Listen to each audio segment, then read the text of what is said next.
தேவர்கள் கொக்கரித்த அசுரர் கூட்டம் கர்ஜனைக்கு பயந்தது. நதிகள் மண்ணில் உருளுது. கூறு போட்ட குருதியோட சிம்ம ரூபம் பாரு. அரிய நாட்டம் சோறு.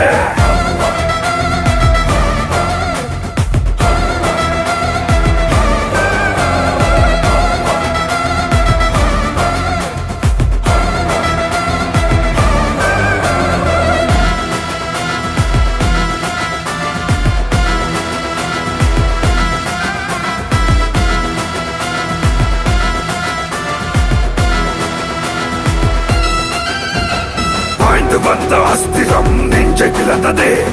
10 கைகள் சீறி வந்து பயமுறுத்துதே. சிம்ம பேட்டை தொடருது. நரசிம்ம ரூபம் சொலிக்குதே. 8 திக்கும் தலைகள் உள்ள ரத்த ஆறு இங்கும் அங்கும் சிதறி போடுதே. நவகரு